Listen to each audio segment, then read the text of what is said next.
Hi hello ನಮಸ್ತೆ. ನಾವು ನಿಮ್ಮ ಆಕಾಶ್ ಸರ್. ಇದು professional coaching centre ಕೋಚ್ರಿ.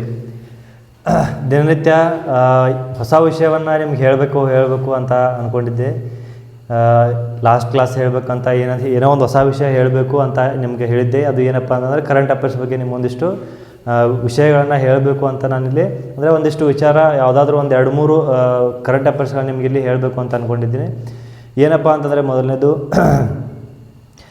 Central government ಕೆಲವೊಂದಿಷ್ಟು ಏನು ಮಾಡಿದೆ ಅಂತಂದರೆ ಸೆಂಟ್ರಲ್ ಗೌರ್ಮೆಂಟ್ ಫೆಬ್ರವರಿ 1ನೇ ತಾರೀಕಿನ ಏನಪ್ಪ ಅಂತಂದರೆ ಬಜೆಟ್ ಆಗಿದೆ.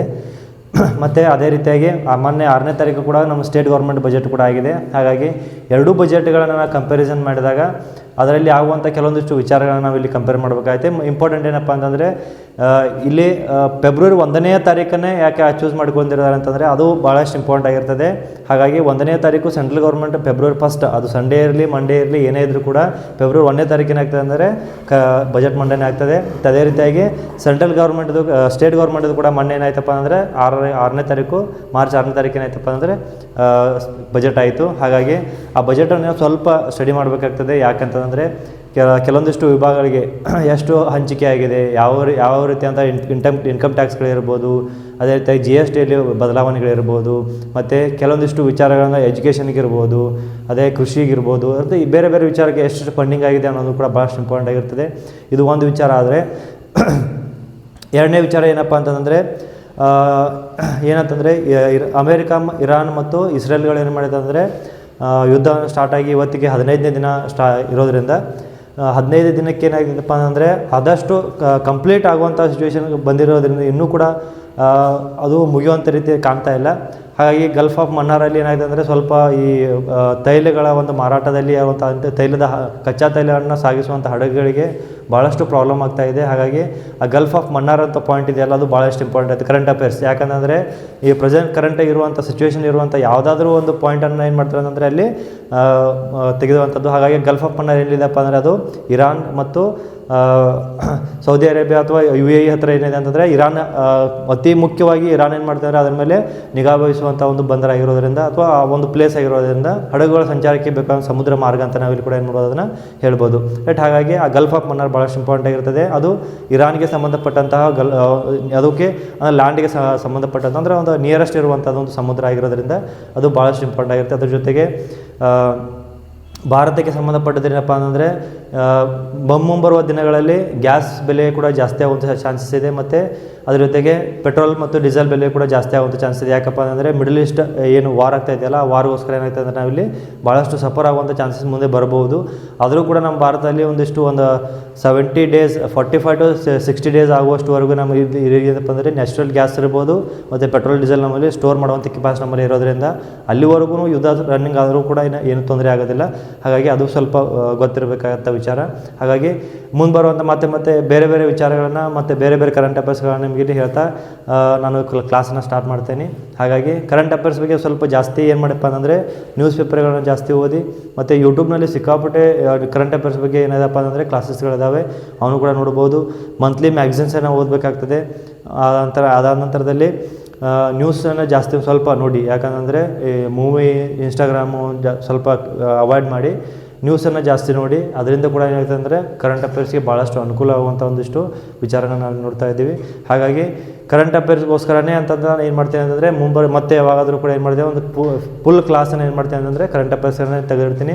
ಹಾಗಾಗಿ ಅದನ್ನ ಬಂದಾಗ ಏನು ಮಾಡ್ತೇನೆ ಅಂದರೆ ಇನ್ ಡಿಟೇಲ್ಡ್ 1 ಮಂತ್ ಇರ್ಬೋದು, 1 ವೀಕ್ ಇರ್ಬೋದು, ಕರೆಂಟ್ ಅಫೇರ್ಸನ್ನು ಏನು ಮಾಡ್ತೀನಿ ಅಂದರೆ ಇನ್ ಡಿಟೇಲ್ಡಾಗಿ ನಿಮ್ಗೆ ಎಕ್ಸ್ಪ್ಲನೇಷನ್ ಮಾಡೋ ಕೆಲಸವನ್ನು ಮಾಡ್ತೀನಿ. ಇವಾಗ ಏನಪ್ಪ ಅಂತಂದರೆ ಈಗ ನಮ್ಮ ಮೆಂಟಲ್ ಅಬಿಲಿಟಿ ಕ್ಲಾಸ್ ಜೊತೆಗೆ ಒಂದಷ್ಟು ವಿಚಾರಗಳನ್ನ ಏನು ಮಾಡ್ತಾರೆ ಕರೆಂಟ್ ಅಫೇರ್ಸ್ ನಿಮಗೆ ಹೇಳ್ತಾ ಇವತ್ತಿನ ಕ್ಲಾಸನ್ನ ಸ್ಟಾರ್ಟ್ ಮಾಡ್ದನ. ಏನಪ್ಪ ಇವತ್ತಿನ ಕ್ಲಾಸ್ ಇದೆಯಪ್ಪ ಅಂತಂದರೆ ಅದು ದಾಳಗಳು ಅಂತಂತ ಬಂದಾಗ ನೀವಿಲ್ಲಿ ಹಾವು ಏನೇ ಆಟ ಆಡಬೇಕಾದ್ರೆ 6 ಮುಖದ ಒಂದು ದಾಳವನ್ನು ಉರುಳಿಸುವಂಥದ್ದು ಇರ್ಬೋದು. ಮತ್ತು ಪಗಡೆ ಆಡಬೇಕಾದ್ರೆ 6 ಮುಖಗಳ 2 ಪಗಡೆ ಆಡುವಂಥ ಒಂದು ಕಾಳಗಳಿರ್ಬೋದು, ಅವೆಲ್ಲ ದಾಳಗಳಂತ ಹೇಳ್ತೀವಿ. ಅವನ್ನೇನು ಮಾಡ್ತೀವಿ ಅಂತಂದರೆ 1 2 3 4 5 6 ಮುಖಗಳಿರುವಂಥ ಒಂದು ನಾವಿಲ್ಲಿ ಪಗಡೆಯನ್ನು ನೋಡ್ತೀವಿ. ಅದೇ ರೀತಿಯಾಗಿ ಇಲ್ಲಿ ಕೂಡ ಏನು ಮಾಡ್ತೇವೆ, ದಾಳಗಳಲ್ಲಿ ಕೂಡ ಏನು ಮಾಡ್ತೇವೆ, 6 ಮುಖಗಳ ಒಂದು ದಾಳವನ್ನು ಉರುಳಿಸಿದಾಗ ಅದನ್ನು ಯಾವ ರೀತಿಯಾಗಿ ನಾವು ಇಲ್ಲಿ ಅದರ ಆಪೋಸಿಟ್ ಆಗಿರುವಂಥ ಒಂದು ಅಕ್ಷರ ಇರ್ಬೋದು, ನಂಬರ್ ಇರ್ಬೋದು, ಅಥವಾ ಸಿಂಬಲ್ ಇರ್ಬೋದು, ಯಾವುದು ಬರ್ತದೆ ಅನ್ನೋದನ್ನು ಏನು ಮಾಡ್ತಾರೆ ಇಲ್ಲಿ ಅವರು ಕೇಳ್ತಾ ಹೋಗ್ತಾರೆ. ಹಾಗಾಗಿ ಕೊಟ್ಟಿರುವಂಥ ವಿಷಯವನ್ನು ಯಾವ ರೀತಿ ಸಾಲ್ವ್ ಮಾಡಬೇಕು ಅನ್ನೋದನ್ನು ನಾನು ಏನು ಮಾಡಿದೆ ಅಂತಂದರೆ ಈ ದಾಳಗಳ ಒಂದು ಫುಲ್ ವಿಡಿಯೋನ ಮಾಡಿದ್ದೀನಿ. ಒಂದು ಹಾಫ್ ಆನ್ ಅವರ್ದು ಒಂದು ವಿಡಿಯೋನೇ ಇದೆ. ಇನ್ ಡಿಟೇಲ್ಡಾಗಿ ಯಾವ ರೀತಿ ಬಿಡಿಸಬೇಕು, ಅದು ಯಾವ ರೀತಿಯಾಗಿ ನಾವಿಲ್ಲಿ ಅದನ್ನು ಸಾಲ್ವ್ ಮಾಡಬೇಕು ಅದನ್ನು ಆ ಒಂದು ವಿಡಿಯೋದಲ್ಲಿ ಹೇಳಿದ್ದೀನಿ. ಇವಾಗ ಏನು ಮಾಡೋಣ ಅಂತಂದರೆ ಅದನ್ನು ಸಾಲ್ವ್ ಮಾಡುವಂಥ ವಿಚಾರ ಅಂದರೆ ಹಳೆಯ ಒಂದು ಕ್ವಶನ್ ಪೇಪರ್ಗಳಲ್ಲಿ ಕೊಟ್ಟಂತಹ ಒಂದಷ್ಟು ಕ್ವಶನ್ಗಳನ್ನ ಏನು ಮಾಡ್ತೀನಿ ಅಂದರೆ ಇವತ್ತು ಸಾಲ್ವ್ ಮಾಡುವಂಥ ಕೆಲಸ ಮಾಡ್ತೀನಿ. ಹಾಗಾಗಿ ದಾಳಗಳಲ್ಲಿ ಯಾಕಂದರೆ ಈ ಪಾಯಿಂಟ್ ಯಾಕೆ ಇಂಪಾರ್ಟೆಂಟ್ ಆಗಿರ್ತದೆ ಅಂತಂದರೆ ದಾಳಗಳು ಅಂತ ಬಂದಾಗ ನಮ್ಗೆ ಇಲ್ಲಿ ಕನ್ಫ್ಯೂಷನ್ ಭಾಳ ಇರ್ತದೆ. ನಾವು ಕೆಲವೊಂದು ಟೈಮ್ ಏನು ಮಾಡ್ತಾರಪ್ಪ ಅಂದರೆ ಕಾಯಿನ್ ಹಾರಿಸಿದಾಗ ಹೆಡ್ ಬರ್ತದೆ ಟೇಲ್ ಬರ್ತದೆ ನಮ್ಗೆ ಗೊತ್ತಿರಲ್ಲ. ಹಾಗಾಗಿ ಇಲ್ಲಿ ದಾಳಗಳನ್ನು ಉಳಿಸಿದಾಗ ಅದರ ಅಪೋಸಿಟ್ ಬರುವಂಥ ಒಂದು ನಂಬರ್ ಯಾವುದು ಅಂತ ನಮಗೆ ಗೊತ್ತಾಗೋದಕ್ಕೆ ಭಾಳಷ್ಟು ಕಷ್ಟ ಆಗಿರ್ತದೆ. ಹಾಗಾಗಿ ಆ ಕಷ್ಟನ ನಾವೇನು ಮಾಡಬೇಕು, ಅತಿ ಸಲೀಸಾಗಿ ಸರಳವಾಗಿ ನಾವೇನು ಮಾಡಬೇಕಂದ್ರೆ ಅದನ್ನು ಸಾಲ್ವ್ ಮಾಡುವಂಥ ಕೆಲಸವನ್ನು ಮಾಡಬೇಕಾಗ್ತದೆ. ಹಾಗಾಗಿ ಕೊಟ್ಟಿರುವಂಥ ಕ್ವಶನ್ಗಳು ಹಳೆಯ ಕ್ವಶನ್ ಪೇಪರ್ ಇಲ್ಲಿ ತೆಗೆದುಕೊಂಡಿರೋದ್ರಿಂದ ಅವನ್ನ ಭಾಳಷ್ಟು ಇಂಪಾರ್ಟೆಂಟ್ ಆಗಿರ್ತವೆ. ಹಾಗಾಗಿ ನೋಡೋಣ ಏನೇನಿದ್ದೇವೆ ಅಂತೇಳಿ. ನೋಡ್ರೆ ಕೊಟ್ಟಿರುವ ಹಾಳೆಯನ್ನು ಮಡಚಿದಾಗ ಯಾವ ಘನವು ರೂಪುಗೊಳ್ಳುವುದಿಲ್ಲವೋ ಅದನ್ನು ಆರಿಸಿ. ಕೊಟ್ಟಿರುವಂಥ ಮಡಚಿದಂಥ 1, 2, 3, 4 ಆಪ್ಷನ್ಗಳು ಕೊಟ್ಟಿದ್ದಾವೆ. ಈ 4 ಆಪ್ಷನ್ಗಳಲ್ಲಿ ಯಾವ ಒಂದು ಉರುಳಿಸಿದ ದಾಳದಲ್ಲಿ ಈ ಒಂದು ಆಕೃತಿಯನ್ನು ಕೊಟ್ಟಾಗ ಅದರ ಆ ಒಂದು ರೂಪುಗೊಳ್ಳುವುದಿಲ್ಲ, ಅಂದರೆ ಉರುಳಿಸಿದಾಗ ಒಂದು ದಾಳ ಯಾವ ರೂಪವನ್ನು ಗೊಳ್ಳುವುದಿಲ್ಲ ಅಂತ ಏನು ಮಾಡ್ತಾರೆ ಒಂದು ಕ್ವಶನನ್ನು ಕೇಳಿರ್ತಾರೆ. ಹಾಗಾಗಿ ಇದರಲ್ಲಿ 4ರಲ್ಲಿ ಯಾವುದು ಒಂದು ತಪ್ಪಾಗಿರುವಂಥದ್ದು ದಾಳ ಅಂತ ನಾವಿಲ್ಲಿ ಕಂಡುಹಿಡಬೇಕಾಗ್ತದೆ. ಹಾಗಾಗಿ ನಮಗಿಲ್ಲಿ ಫಸ್ಟ್ ಆಫ್ ಆಲ್ ನಾವೇನು ಮಾಡ್ಬೇಕಂತಂದರೆ ಕೊಟ್ಟಿರುವಂಥ ಒಂದು ಚಿತ್ರದಲ್ಲಿ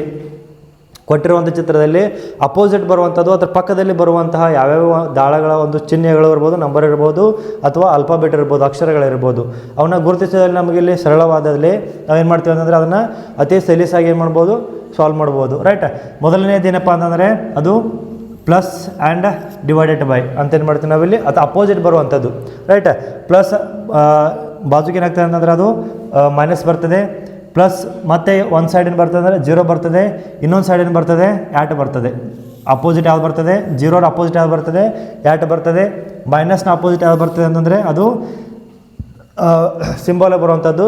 ಹಾಗಾಗಿ ಇದರಲ್ಲಿ ಪ್ಲಸ್ಸು ಡಿವೈಡೆಡ್ ಬೈ ಕೊಟ್ಟಂಥ ಏನು ವಿಚಾರಗಳಿದಾವಲ್ಲ, ಕೊಟ್ಟಂಥ ಒಂದು ಅಕ್ಷರಗಳನ್ನು ಅಪೋಸಿಟ್ ಬರುವಂಥದ್ದು ನಮಗೆ ಇಲ್ಲಿ ಗೊತ್ತಾದರೆ ಅದನ್ನು ನಾವು ಸಾಲ್ವ್ ಮಾಡುವಂಥ ಈಸಿಯಾಗಿ ಆಗ್ತದೆ. ಯಾಕಂತಂದರೆ ಇಲ್ಲಿ ಪಕ್ಕದಲ್ಲಿ ಬರುವಂಥ ಅಕ್ಷರಗಳನ್ನು ಅಥವಾ ಸಿಂಬಲ್ಗಳನ್ನು ಏನು ಮಾಡ್ತೀವಿ ಅಲ್ಲಿ ಗುರುತಿಸೋಕ್ಕೆ ನಮಗೆ ಭಾಳಷ್ಟು ಈಸಿ ಆಗ್ತಿದೆ. ಬಟ್ ಅಪೋಸಿಟ್ ಬರುವಂಥದ್ದು ಯಾವ್ಯಾವ ಇರ್ತಾವಲ್ಲ ಅದನ್ನು ಗುರುತಿಸುವಲ್ಲಿ ನಾವಿಲ್ಲಿ ಸಫಲ ಆದರೆ ಅಂತಂದರೆ ಇಂಥ ಒಂದು ಪ್ರಾಬ್ಲಮ್ನ ಏನು ಮಾಡ್ಬೋದು ನಾವಿಲ್ಲಿ ಈಸಿಯಾಗಿ ಸಾಲ್ವ್ ಮಾಡ್ಬೋದು.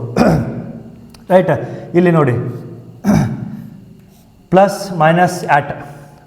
ಮೈನಸ್ ಆ್ಯಟ್ ಅಂತಂದಾಗ ನಮಗಿಲ್ಲಿ ಇದು ಸರಿಯಾದಂಥ ಉತ್ತರ ಯಾಕೆ ಬರ್ತದೆ, ಯಾಕಂತಂದರೆ ಪ್ಲಸ್ಸು ಮೈನಸ್ಸು ಏನಾದಂದರೆ ಅದರ ಪಕ್ಕದಲ್ಲೇ ಇರುವಂಥದ್ದು ಪ್ಲಸ್ನ ಪಕ್ಕದಲ್ಲಿ ಆ್ಯಟ್ ಮೈನಸ್ ಇದೆ. ಹಾಗಾಗಿ ಒಂದು ಸೈಡಲ್ಲಿ ಮೈನಸ್ ಬಂದರೆ ಇನ್ನೊಂದು ಸೈಡಲ್ಲಿ ಏನಾಗ್ತದೆ 0 ಬರ್ತದೆ, ಇನ್ನೊಂದು ಸೈಡಲ್ಲಿ ಏನಾಗ್ತದೆ ಅಂದರೆ ಅದು ಆ್ಯಟ್ ಬರ್ತದೆ. ಮಡಚಿದಾಗ ಈ ಒಂದು ಒಂದು ದಾಳವನ್ನು ಏನು ಮಾಡಿದಾಗ ನಾವು ಇಲ್ಲಿ ಮಡಚಿದಾಗ ಅದು ಒಂದು ಸೈಡ್ ಏನಾಗ್ತದೆ ಅಂದರೆ ಆ್ಯಟ್ ಬರುವಂಥದ್ದು. ನೆಕ್ಸ್ಟ್ ಎರಡನೆಯದ್ದು ಏನದಪ್ಪ ಅಂತಂದರೆ ಅದು 0 divided by minus, 0 divided by ಮತ್ತು minus. Right.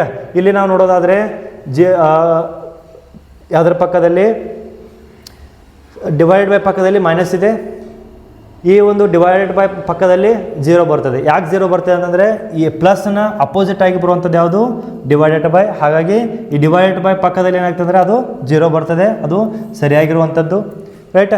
Next slash divided by 0 ಇಲ್ಲಿ ನೋಡಿ ಇದು ಬರದೇ ಇರುವಂಥದ್ದು. ಯಾಕಂತಂದರೆ ಇದರ ಪಕ್ಕದಲ್ಲಿ 0 ಬರೋದಿಲ್ಲ. ರೈಟ್. ಅದೇ ರೀತಿಯಾಗಿ ಡಿವೈಡೆಡ್ ಬೈ ಪಕ್ಕದಲ್ಲಿ 0 ಬರ್ತದೆ. ಅದಾದ ನಂತರದಲ್ಲಿ ಕೋಲನ್ ಕೂಡ ಏನು ಮಾಡ್ತದೆ ಅಂತಂದರೆ ಇಲ್ಲಿ ಬರುವಂಥದ್ದು. ಡಿವೈಡ್ ಬೈ ಪಕ್ಕದಲ್ಲಿ ಕೋಲನ್ ಇದೆ ಮತ್ತು ಡಿವೈಡ್ ಬೈ ಪಕ್ಕದಲ್ಲಿ 0 ಬರುವಂಥದ್ದು, ಅದು ಕೂಡ ಸರಿಯಾಗಿರ್ತದೆ. ಮತ್ತು ಪ್ಲಸ್ ಡಿವೈಡೆಡ್ ಬೈ ಮತ್ತು ಆ್ಯಟ್. ರೈಟ್. ಇದು ಬರದೇ ಇರುವಂಥದ್ದು. ಯಾಕಪ್ಪ ಅಂತಂದರೆ ಪ್ಲಸ್ನ ಅಪೋಸಿಟ್ನಲ್ಲಿ ಡಿವೈಡೆಡ್ ಬೈ ಸಿಂಬಲ್ ಬರಬೇಕು. ಅಂದರೆ ಪ್ಲಸ್ಸು ಫ್ರಂಟ್ ಇದ್ದರೆ ಅದರ ಬ್ಯಾಕ್ ಸೈಡ್ ಏನಿರಬೇಕು ಅಂತಂದರೆ ಅದು ಡಿವೈಡೆಡ್ ಬೈ ಇರಬೇಕು. ಹಾಗಾಗಿ ಇಲ್ಲಿ ಏನಿದೆ ಅಂತಂದರೆ ಪ್ಲಸ್ನ ಪಕ್ಕದಲ್ಲೇ ಡಿವೈಡೆಡ್ ಬೈ ಕೊಟ್ಟಿರೋದ್ರಿಂದ ಅದು ತಪ್ಪಾಗಿರುವಂಥದ್ದು, ಇದು ರಾಂಗ್ ಇರ್ತದೆ. ರೈಟ್. ಹಾಗಾಗಿ 4 ಆಪ್ಷನ್ಗಳಲ್ಲಿ ತಪ್ಪಾದಂಥ ಆನ್ಸರ್ ಯಾವುದಪ್ಪ ಅಂದರೆ ಅದು ಡಿ. ಬಟ್ ಕ್ವಶನ್ ಏನು ಕೇಳಿದಾರಪ್ಪ ಅಂತಂದರೆ ಯಾವುದು ರೂಪುಗೊಳ್ಳುವುದಿಲ್ಲವೋ ಅದನ್ನು ಆರಿಸಿ ಅಂತ ಹೇಳಿದಾಗ ಅದು ನಮಗಿಲ್ಲಿ ಆಪ್ಷನ್ನ ಆರಿಸ್ಬೇಕಾಗಿರೋದು ಯಾವುದನ್ನು, ಅದು ಡಿ ಅನ್ನು ನಾವಿಲ್ಲಿ ಆರಿಸಿಕೊಳ್ಬೇಕಾಗ್ತದೆ. ಈ 4ರಲ್ಲೂ ಕೂಡ ಇದು ಬರದೇ ಇರುವಂಥ ಈ ಒಂದು ಸಿಂಬಾಲಿಟಿಕ್ ಆಗಿ ರೂಪುಗೊಳ್ಳದೇ ಇರುವಂಥ ಘನ ಆಗಿರೋದ್ರಿಂದ ಅದು ಸರಿಯಾದಂಥ ಉತ್ತರ ನಾವಿಲ್ಲಿ ನೋಡಿಕೊಳ್ಳುವಂಥದ್ದು. ಹಾಗಾಗಿ ನಮಗಿಲ್ಲಿ ಈ ಒಂದು ವಿಭಾಗವನ್ನು ತೆರೆದಂಥ ಒಂದು ದಾಳವನ್ನು ನಾವಿಲ್ಲಿ ಯಾವ ರೀತಿಯಾಗಿ ಫೋಲ್ಡ್ ಮಾಡಿದಾಗ ಮತ್ತು ಫೋಲ್ಡ್ ಮಾಡಿದಂತಹ ಅಥವಾ ಮುಚ್ಚಿದಂಥ ಒಂದು ದಾಳವನ್ನು ಈ ರೀತಿಯಾಗಿ ಬಿಡಿಸಿಕೊಳ್ಳುವಂಥದ್ದು ನಮಗಿಲ್ಲಿ ಗೊತ್ತಾದರೆ ನಮಗೆ ಈ ಅಂಥ ಪ್ರಾಬ್ಲಮ್ಗಳು ಏನು ಮಾಡ್ಬೋದು, ಅತಿ ಈಸಿಯಾಗಿ ಸಾಲ್ವ್ ಮಾಡುವಂಥದ್ದು ನಾವಿಲ್ಲಿ ನೋಡ್ತೀವಿ. ನೆಕ್ಸ್ಟ್, ಕೊಟ್ಟಿರುವ ದಾಳವನ್ನು ಮಡಚಿದಾಗ ಎನ್ ವಿರುದ್ಧ ದಿಕ್ಕಿನಲ್ಲಿ ಯಾವ ಅಕ್ಷರವು ಇರುತ್ತದೆ?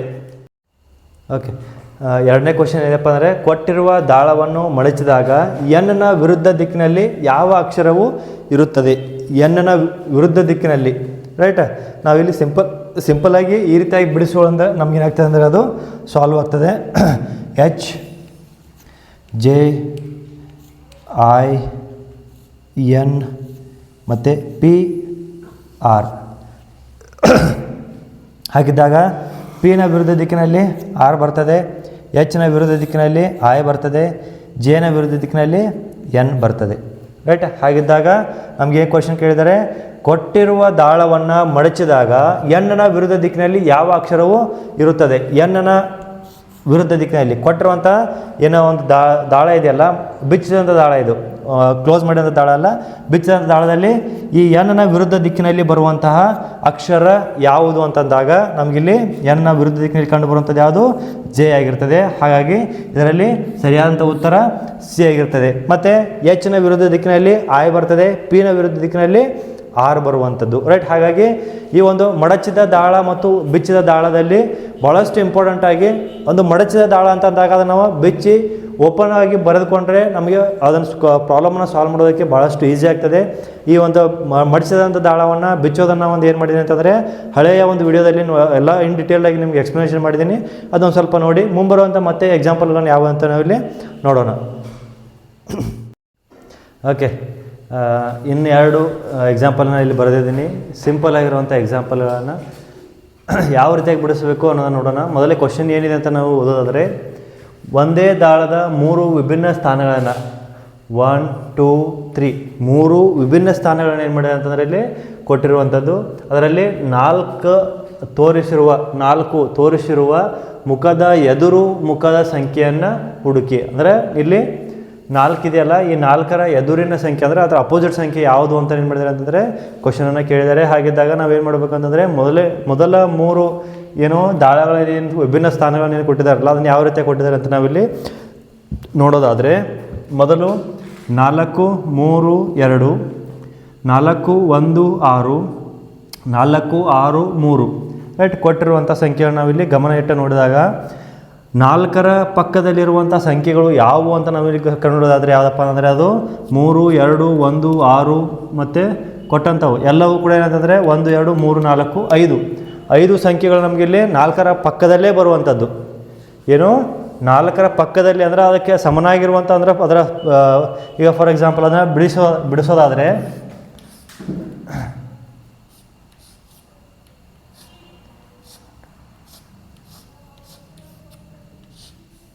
ಅದನ್ನು ಈ ರೀತಿಯಾಗಿ ನಾವು ಬಿಡಿಸ್ಕೊಳ್ಳೋದಾದರೆ ಅದರ ಪಕ್ಕದಲ್ಲಿ ಬರುವಂಥವು ಯಾವ್ಯಾವಪ್ಪ ಅಂತಂದ್ರೆ ನಾವಿಲ್ಲಿ ನೋಡೋದಾದರೆ, ಇಲ್ಲಿ 2 4 3 ಮತ್ತು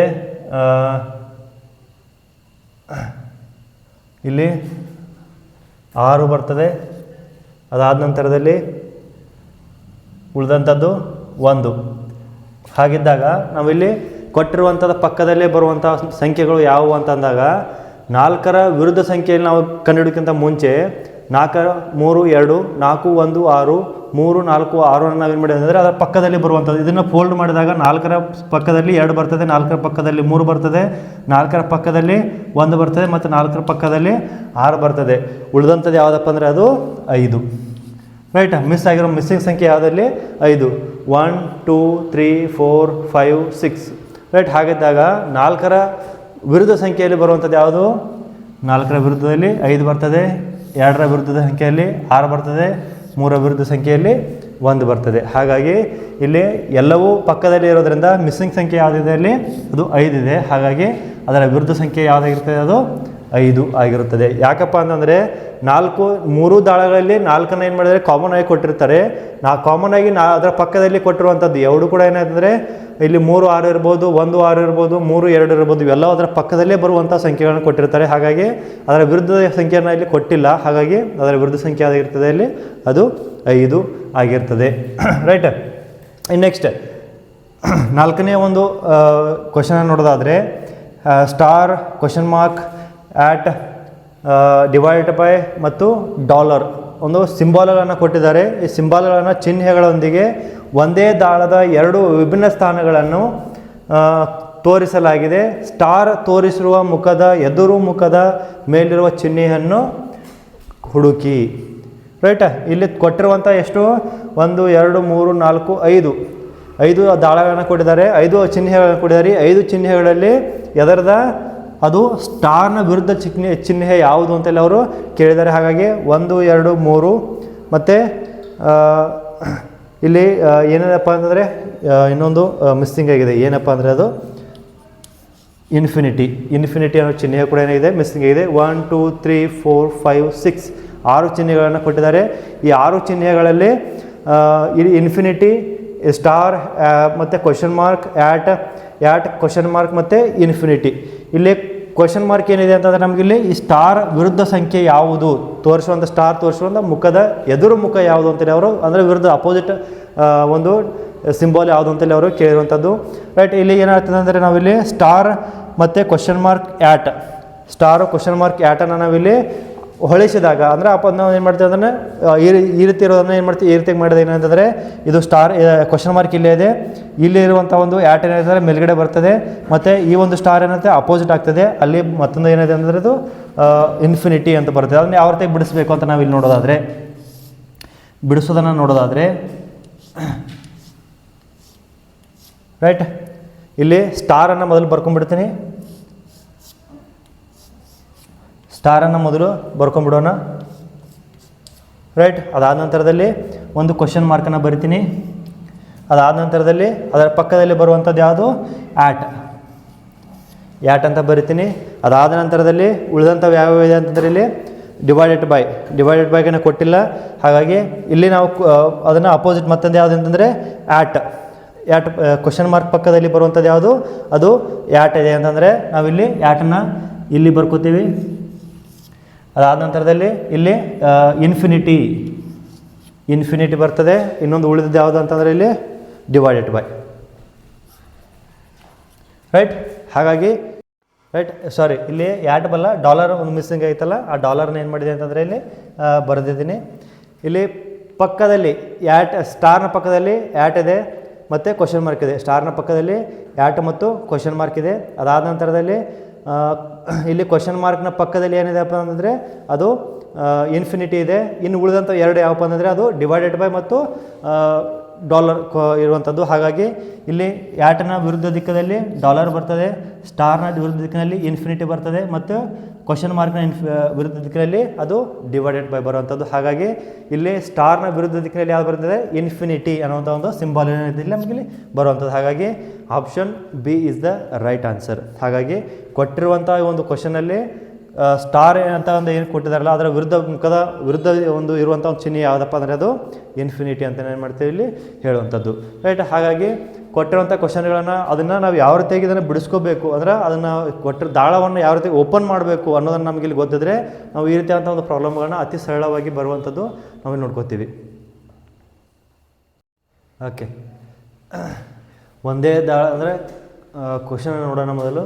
ಒಂದೇ ದಾಳದ 2 ವಿಭಿನ್ನ ಸ್ಥಾನಗಳು ಯುನಿಂದ ಝಡ್ ವರ್ಣಮಾಲೆಗಳನ್ನು ಹೊಂದಿರುತ್ತದೆ. ಅಂದರೆ ಕೊಟ್ಟಿರುವಂಥ ಏನು ಒಂದು ದಾಳ ಇದೆಯಲ್ಲ, ಈ ದಾಳದಲ್ಲಿ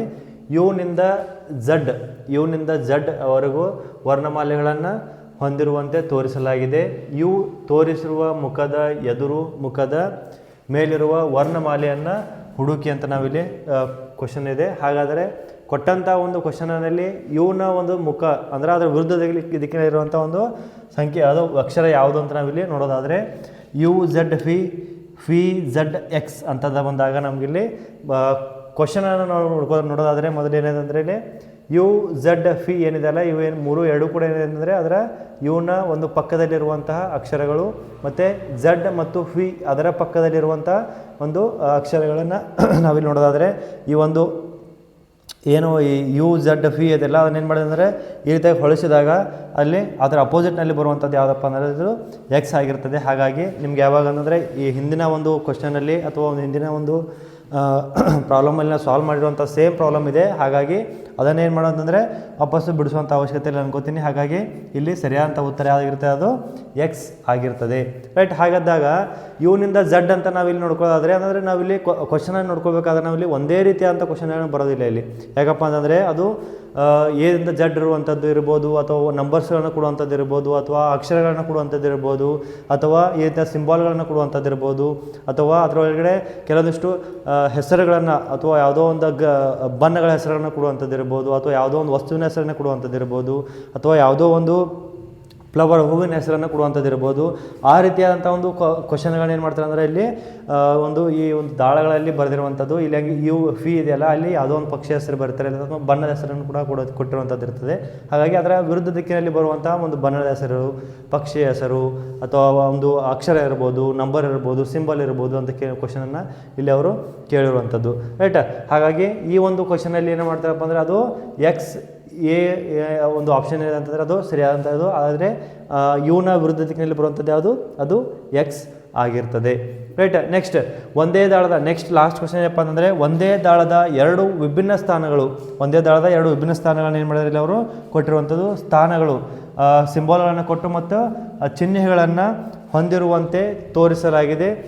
0 ತೋರಿಸಿರುವ ಮುಖದ ಎದುರು ಮುಖವನ್ನು ಮೇಲಿರುವ ಚಿಹ್ನೆಯನ್ನು ಹುಡುಕಿ ಅಂತ ಏನು ಮಾಡಿದರೆ ಅಲ್ಲಿ ಅವರು ಕೇಳಿರ್ತಾರೆ. ಅಂದರೆ ಇಲ್ಲಿ ಈ ಒಂದು ಸಿಂಬಾಲ್ ಅಥವಾ ಒಂದು 0 ಒಂದು ಸಿಂಬಾಲ್ ಇದೆಯಲ್ಲ ಅದರ ವಿರುದ್ಧ ದಿಕ್ಕಿನಲ್ಲಿ ಬರುವಂಥ ಒಂದು ಯಾವುದೋ ಒಂದು ಅಕ್ಷರ ಅಂತೇಳಿ ಅವರು ಕೇಳ್ತಾರೆ. ಹಾಗಿದ್ದಾಗ ನಾವಿಲ್ಲಿ ನೋಡೋದಾದರೆ ಇಲ್ಲಿ 0 ಸ್ಟಾರ್ ಸೇಮ್ ಇದೆ. ಇದೇ ರೀತಿಯಾದಂಥ ಒಂದು ಕ್ವಶನನ್ನು ನಾವಿಲ್ಲಿ ನೋಡಿದಾಗ 0 ತ್ರಿಕೋನಾಕಾರ ಮತ್ತು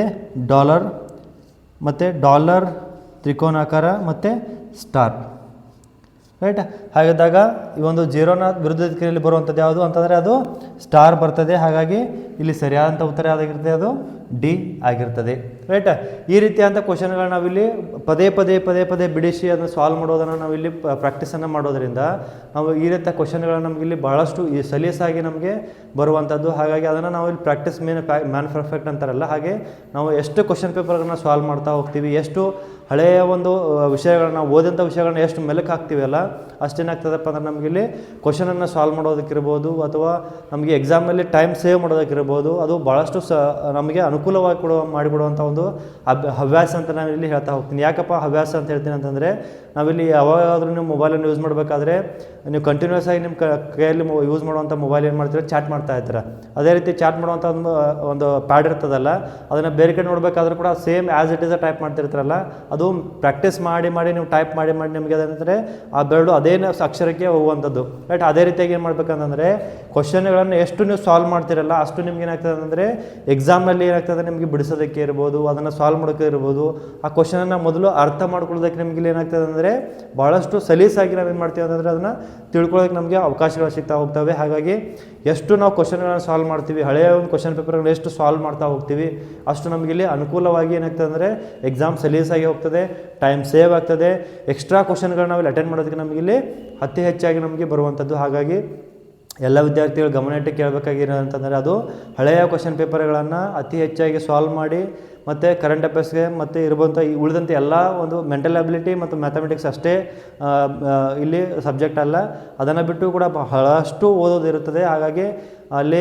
ಮೆಂಟಲ್ ಅಬಿಲಿಟಿ ಇರ್ಬೋದು, ಮ್ಯಾಥಮೆಟಿಕ್ಸ್ ಇರ್ಬೋದು, ಅಥವಾ IC ಇರ್ಬೋದು, ಕರೆಂಟ್ ಅಫೇರ್ಸ್ ಇರ್ಬೋದು, ಜಿಯೋಗ್ರಫಿ ಇರ್ಬೋದು, ಹಿಸ್ಟ್ರಿ ಇರ್ಬೋದು, ಸೋಷಿಯಾಲಜಿ ಇರ್ಬೋದು, ಎಕನಾಮಿಕ್ಸ್ ಇರ್ಬೋದು, ಪೊಲಿಟಿಕಲ್ ಸೈನ್ಸ್ ಇರ್ಬೋದು.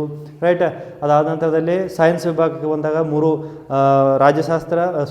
ರಾಸಾಯನಶಾಸ್ತ್ರ, ನಂತರ ಭೌತಶಾಸ್ತ್ರ ಮತ್ತು ಜೀವಶಾಸ್ತ್ರ ಇವು 3 ಕೂಡ ಭಾಳಷ್ಟು ಇಂಪಾರ್ಟೆಂಟ್. ಬಯಾಲಜಿ, ಕೆಮಿಸ್ಟ್ರಿ ಮತ್ತು ಫಿಸಿಕ್ಸ್ ಇವು 3 ಕೂಡ ಅಷ್ಟು ಭಾಳಷ್ಟು ಇಂಪಾರ್ಟೆಂಟ್ ಆಗಿರ್ತವೆ. ಹಾಗಾಗಿ ಎಲ್ಲ ವಿದ್ಯಾರ್ಥಿಗಳು ಏನು ಮಾಡಬೇಕಂದ್ರೆ ಎಲ್ಲ ಟಾಪಿಕನ್ನು ಟಚ್ ಮಾಡಿ ಅದನ್ನು ಪದೇ ಸ್ಟಡಿ ಮಾಡಬೇಕಂತ ನಾನು ಹೇಳ್ತಾ ಇವತ್ತಿನ ಒಂದು ವಿಡಿಯೋನ ಇಲ್ಲಿ ಮಾಡ್ತಾ ಅಥವಾ ಇವತ್ತಿನ ಒಂದು ಸೆಷನನ್ನು ಇವತ್ತಿಗೆ ಕ್ಲೋಸ್ ಮಾಡ್ತಾ ಇದ್ದೀನಿ.